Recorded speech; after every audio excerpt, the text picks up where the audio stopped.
Hello everyone, আজকে সকাল থেকে না ভীষণ কুয়াশা। আর আমি সকাল সকাল পৌঁছে গেছি হোটেলে, কারণ আমি এখন হোটেলেই থাকি।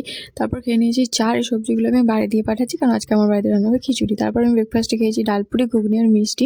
শীতের সকালে এর থেকে ভালো ব্রেকফাস্ট আমার মনে হয় আর কিছু হতে পারে না। বাবাকে ছাতুর শরবত বানিয়ে দিয়ে চলে এসেছি বাড়ি। এখানে একজন রোদ পোয়াচ্ছে, আর আসলে আমার ঘরটা না একটু অগোছালো হয়েছিল, তো ভাবলাম যতটুকু সময় আছে একটু গুছিয়ে নিই। টিনাই আমাকে হেল্প করছে। আমি একদিকে চাদর সোজা করছি, আর টিনা আমাকে গুটিয়ে গুটিয়ে চাদরটা হেল্প করে দিচ্ছে। আর শীতের দিনে মা বানাচ্ছে গরম গরম খিচুড়ি। তারপর ঘরটা আমি মোটামুটি ক্লিন করে নিয়েছি যতটা পসিবল, কারণ আমার হাতে খুব একটা বেশি সময় আমি পাই না। তারপর তাড়াহুড়ো করে স্নান করে খেতে বসে গেছি খিচুড়ি, ডিমের কারি আর মাছ। তারপর গেছিলাম ছাদ বাগানে। তো কিছু কিছু গাছে ফুল ফুটছে। আসলে এবারও না আমার শীতকালে ঠিকঠাকভাবে গাছ হয়নি, কারণ আমি গাছের যত্ন আমি একেবারেই করতে পারিনি। তো তারপর কিছুক্ষণ রেস্ট নিয়ে তখন সন্ধ্যাবেলা আবার যাবো হোটেলে।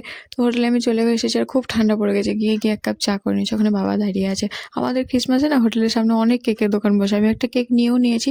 আমাদের হোটেলে আজকে লাইট লাগানোর কাজ চলছিল, তাই দেখছিলাম। বাড়ি এসে করে নিয়েছিলাম ক্রিসমাসের ডেকোরেশন। টাটা।